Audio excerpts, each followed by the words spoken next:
ले जी बेटा जी, नेक्स्ट हमारा वर्ड नंबर 10 पे वर्ड है टॉम फूलरी। और टॉम फूलरी का मतलब मेक फन होता है, मजाक करना, फन करना, ह्यूमरस पे फनी को कहते हैं। तो इसका मतलब रेंगल, रेंगल का मतलब तो समथिंग नचोड़ने को कहते हैं। Skylarking may be the word. अच्छा, स्टर्नस का मतलब तो हार्श होता है, ग्रेव होता है, सीरियस होता है। डियरनेस का मतलब महंगाई को भी कहते हैं। तो जो हमारे पास वर्ड बच गया ना, वो स्काई लार्किंग का वर्ड बच गया। ठीक है, इसके बाद हमारे पास नेक्स्ट वर्ड है स्काई लार्किंग के बाद नेक्स्ट पर्पस वर्ड है ट्रफ्स। अच्छा, ये ट्रफ के हमने जो मतलब पढ़े थे वो ये था पानी के चैनल, पानी के बहाव को कहते हैं। ठीक है ना, चैनल कहते हैं इसको। लेकिन ये असल इसका वर्ड ये था कि वो जो जानवर वगैरह जिस कुंडे में पानी पीते हैं उसको ट्रफ्स बोलते हैं। मतलब जिसमें वो खाना खाते हैं, खुरली भी कहते हैं। जो पंजाब, जो बच्चे जो लोग पंजाब के दही इलाकों से करो, तुमको अच्छी तरह पता है खुरली क्या होती है और कुंडा क्या होता है।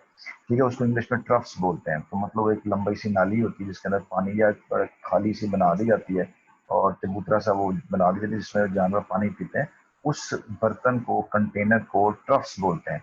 चलें जी, अब हम देखते हैं कि ये हमारा बेसिक हमारे हेड वर्ड हमारे पास था। तो क्या हमें कर्डल का मिलना मतलब, कर्डल का मतलब जो है ना वो गुदगुदी करना होता है। और सैडल का मतलब घोड़े की जो है वो लगाम को उसको कहते हैं। ट्रेंचेस जो है ना इसका आंसर बनेगा ट्रेंचेस इसका। ठीक है ना, वो चैनल और पैसेज और कंडूट। और आपने एक्वाडक्ट का मतलब सुना होगा, पढ़ा है ना आपने एक्वाडक्ट। एक्वाडक्ट आपने सेकंड के अंदर पढ़ा कि वो जो पानी जिससे पानी की पाइप, पानी का पाइप से आता है उसको हम एक्वाडक्ट कहते हैं। तो ट्रेंचेस का आंसर होगा। इसके बाद नेक्स्ट वर्ड वर्ड है अनप्रोवोक्ड। अनप्रोवोक्ड का मतलब होता है विदाउट एनी रीजन, इनोसेंट। ठीक है ना, कोई बगैर किसी रीजन की किसी को तकलीफ दी जाए तो उसको हम अनप्रोवोक्ड कहते हैं। वो और एक बच्ची दूसरी बच्ची के जो बाल खींचती थी विदाउट एनी रीजन, तो हम उसको अनप्रोवोक्ड कहते हैं। ठीक है, तो मतलब अपीस का मतलब तो पीसफुल होता है। और बिसीज्ड का मतलब रिक्वेस्ट करना होता है। बिसीज दो तरह का वर्ड, आई बिसीच यू और एक बिसीज है। एक होता है लफ्ज बिसीच, लेट मी राइट डाउन, मैं आपको ये लिख के दिखाता हूँ।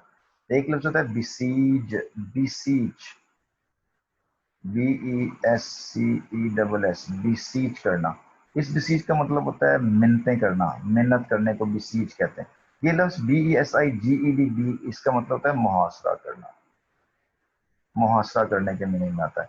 इमर्ज का मतलब अपीयर होता है। ग्राउंड लेस का मतलब जिसकी कोई बुनियाद ना हो, ठीक है ना, जिसका कोई वजह ना हो, तो उसका मतलब कि ये हमारा आंसर ग्राउंड लेस का आंसर जो है ना वो बन जाए।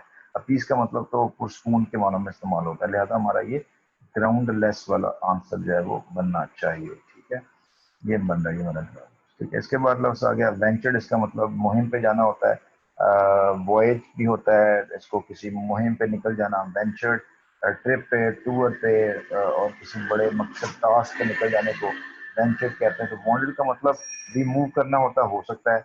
इस वंडर का मतलब हैरान होना होता है। रिज्यूम का मतलब किसी बात को दोबारा शुरू कर देना होता है। अज्यूम का मतलब फर्ज करना होता है। ज्यादा हमारा वॉन्डर इसका हमारा आंसर होगा। अच्छा जी, राइडिंग, दर्द से परेशान होने को राइडिंग कहते हैं। दर्द से परेशान होने को, दर्द से परेशान हो, सॉरी, दर्द से कराहना, वो जो है चीजें मुड़ जाना, उसको हम जो है वो कहते हैं राइडिंग कहते हैं। तो निगलिंग का मतलब तो कंप्लेन होता है, आपको याद होगा, निगल का मतलब कंप्लेन करना होता है। और ये लफ्ज स्क्विगलिंग है, स्क्विगल करना। ठीक है, ब्लिस्टरिंग, ब्लिस्टरिंग जो ना वो कहते हैं ब्लिस्टरिंग, शानो तो कहते हैं तेज आंधी को ब्लिस्टरिंग कहते हैं। स्वेल्टर, स्वेल्टर का मतलब जो है ना वो क्या कहते हैं, स्वेल्टरिंग का मतलब होता है हॉट, गर्म, है ना। स्वेल्टरिंग सन, सूरज, चमकता सूरज को स्वेल्टरिंग सन कहते हैं। तो जो बच गया आंसर बेटा जी हमारा स्क्विगलिंग हमारा आंसर होगा। देन इसके बाद येल्प है। येल्प का मतलब जो है ना वो होता है रोना धोना, चीखना चिल्लाना। जैसे बच्चे हूट करते हैं, येल्प करते हैं, उसको हम येल्प कहते हैं। तो हूट का इसका आंसर हमें नजर आ रहा है, इसका ये आंसर होगा। मूट का मतलब जो है ना वो मजबूत दीवार को कहते हैं। मूट दीवार को भी कहते हैं। और मूट जो है ना एक मुकाम जहाँ पे मीटिंग करनी है तो उसको भी मूट कहते हैं।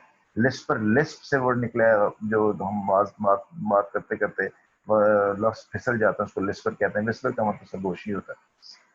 इसके बाद हमारे पास लफ्ज है जी जेलस। और जेलस का मतलब जील एंड जेस से वर्ड निकला हुआ है। जील एंड जेस से वर्ड निकला हुआ है। इसका मतलब एंथुजियास्टिक इसका आंसर होगा। ड्रास्टिक का मतलब बेसिक होता है। एपैथेटिक का मतलब होता है the one who does not have any feelings for other, जिसका दूसरों के लिए फीलिंग नहीं होगा। और फ्रेंटिक का मतलब क्रेजी होता है। फ्रेंटिक क्रेजी को कहते हैं। तो इसका आंसर हमारा एंथुजियास्टिक आंसर होगा। जेनथ, टॉप ऑफ द पॉइंट को कहते हैं, टॉप ऑफ द लिस्ट को कहते हैं। Anything that is on the top of list उसको हम जेनथ बोलते हैं। Zenith is on the top of the list हो गया। तो जेनत भी टॉप ऑफ द लिस्ट है। अच्छा, एपिक्स भी सेम, एपिक्स कोट आपने सुना होगा, यही हमारा इसका आंसर है। कन्वेक्स का मतलब कन्वेक्स लेंस और कनकेव लेंस आपने फिजिक्स के अंदर पढ़ा होगा, ये तो नहीं आंसर का बन रहा। अबिस गहरी खाई को कहते हैं, इसका एंटोनिम हो सकता है उसका ये, ठीक है। और Ibex is a type of, ये मतलब है कि गोट की टाइप है, उसके उसको आईबेक्स बोलते हैं, तो टाइप ऑफ समथिंग है। ठीक है जी। इसके बाद हमारे पास नेक्स्ट जो वर्ड बनता है वो है हमारे पास विप्ड। और विप का मतलब होता है कोड़े मारना। तो विप का मतलब लैश, लैश को भी कहते हैं, कोड़े मारने को कहते हैं। तो इसका मतलब कम्प्लीमेंट्री तारीफ करना होगा, ये तो नहीं होगा। स्कैम्पर्ड जो है ना वो छलांगे मारने को कहते हैं। लैश का मतलब कोड़े मारना होता है, ये हमारा आंसर होगा। प्रोजेक्टेड होता है आगे की तरफ बढ़ाना, बढ़ी हुई चीज कहते हैं। अच्छा, इनके एंटोनिम्स बताने हैं, मैं इसे देख लूंगा क्या हो गया जी यहाँ पे। ओ माय गुडनेस बेटा, देखें ये मैं फिर बार बार कह रहा हूँ कि पेपर के अंदर पिछले अगरचे तो एंटोनिम नहीं आया, एंटोनिम नहीं आया, लेकिन बेटा जब आपने देख लेना एंटोनिम लाजमी, एंड क्वेश्चन नंबर 16 एंटोनिम बताना था। तो जेलस का एंथुसिज्म देखे, मैं जल्दी जल्दी में उसको सिनोनिम बता गए, गलत कर गए यहाँ पे। तो इसका उल्ट जो है वो जेलस का ए पैथेटिक इसका आंसर होगा बेटा। ये बहुत अच्छा क्लियर, ये बेटा क्लियर करना है आप लोगों ने, जहन में रखना है इसको अपने। और जब मैं आपको एक टेक्निक बताऊं कि जब आप नम्स का पेपर दे रहे होंगे या किसी और जगह में, मतलब खास तौर पे होगा जी एंटोनिम बताएं, ठीक है ना। तो ये एनटीएस के अंदर और हर जगह पे ये एंटोनिम देते हैं, तो आपने मुंह से बोलते रहना है कि एंटोनिम एंटोनिम एंटोनिम, क्योंकि दो तो सिनोनिम देता ही देता है। और क्योंकि हमारी तरबियत ऐसी हुई है कि ये इसका मीनिंग आ गया, तो हम उसको फौरन मन करके उसका लगा रहे। जैसे जैनत का हमने जो है ना वो एपेक्स लगा दिया, हालांकि इसका एबेस इसका आंसर होगा। ठीक है, खाई को कहते हैं। और विप का मतलब लैश है, तो ये देखिए मैंने उसको सिनोनिम का आंसर टिक किया हुआ है जो गलत है। तो विप का मतलब जो है ना वो कंप्लीमेंट होगा, ठीक है ना, कंप्लीमेंट तारीफ करने के मानों में आएगा। और वल्नरेबल का मतलब वीक होता है, तो स्ट्रॉन्ग के माने में इसका उल्ट होगा।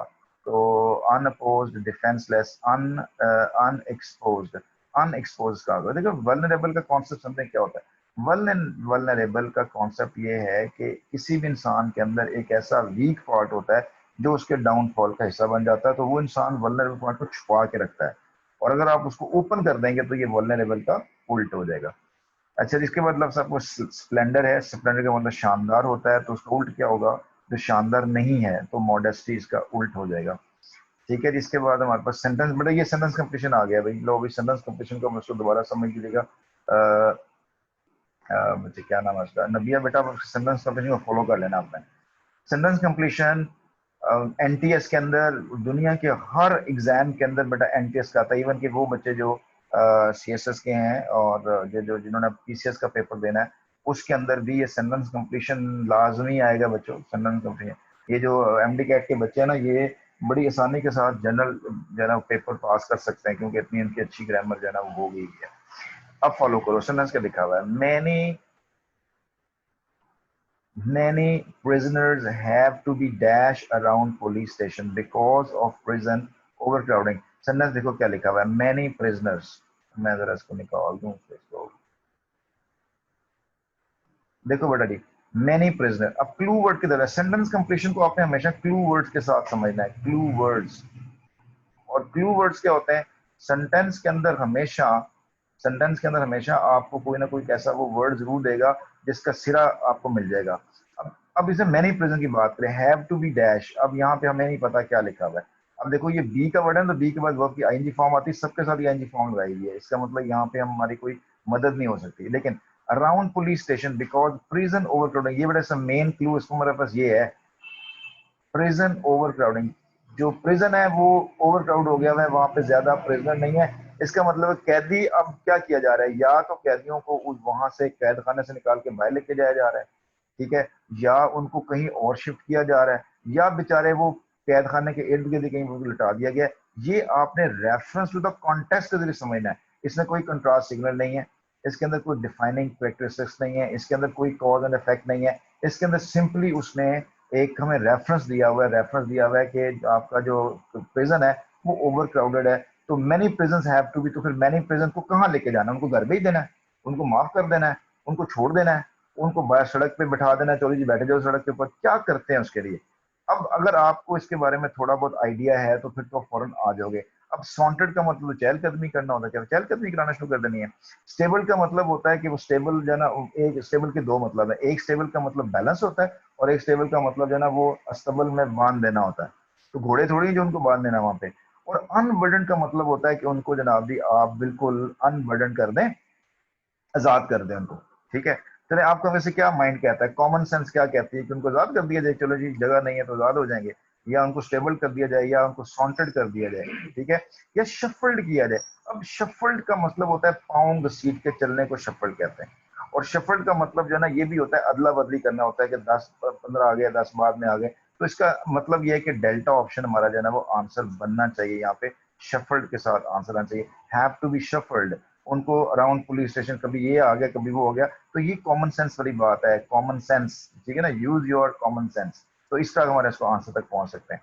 ठीक है, आप जरूर कहेंगे कि सर इसके में अगर मीनिंग आते हो, ऑब्वियसली बेटा ये जो मीनिंग्स तो आने चाहिए आपको, और उसके लिए प्रैक्टिस भी होनी चाहिए, practice makes a man perfect.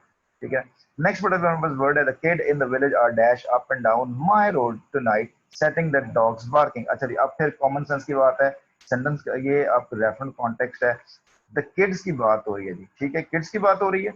और किड्स कर क्या रहे हैं वैसे by the way, the kids कर क्या रहे हैं, इन the village up and down my road, मेरी सड़क के ऊपर अप एंड डाउन, कभी ऊपर कभी नीचे डंगे मार रहे हैं, हंस रहे हैं, खेल रहे हैं, कूद रहे हैं। और उनके हंसने खेलने कूदने से क्या हो रहा है, सेटिंग द डॉग्स बार्किंग, और कुत्ते भौंकना शुरू हो गए हैं। ठीक है, तो the kids in the village, इसका मतलब ये है कि जो बच्चे हैं वो सड़क के ऊपर जो है ना वो क्या कर रहे हैं, खेल कूद कर रहे हैं। समझ लगी बेटा ये बात आपको। यहाँ पे खेल कूद वाला आंसर यहाँ पर आएगा, तो खेल कूद के लिए लाइंग का वर्ड आ सकता है बेटा, क्या वो लाइंग कर रहे थे, ठीक है, लेइंग, लेइंग लिटा रहे थे एक दूसरे को, ठीक है, वेइंग वजन उठा रहे थे एक दूसरे का, यर्निंग आरजू कर रहे थे, या स्वॉर्मिंग अप एंड डाउन, तूफाने बदतमीजी कर रहे थे। तो हमारा जो है ना वो स्वॉर्मिंग हमारा इसका आंसर बन जाएगा। ठीक है बच्चों, समझ लग रही है आप लोगों को।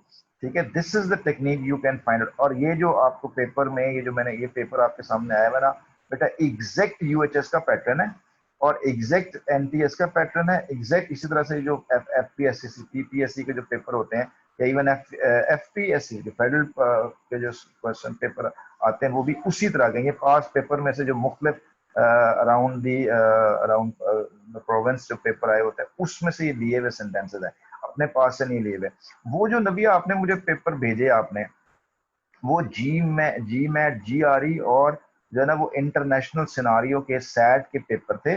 और वो सैट के पेपर के अंदर 5 ऑप्शन होती हैं, 2 जो है ना ब्लैंक्स दी होती हैं, वो हाई लेवल का होता है। और वो उसमें क्या होता है कि चूंकि ये जो हमारे डेवलपर्स रात होते हैं पेपर बनाने वाले के लिए बच्चों को मुश्किल से मुश्किल पेपर दें, फिर जब उनको उसको ट्रिम भी करना होता है, उसको अपना ढालना भी होता है, तो वो ढाल नहीं पा रहे होते।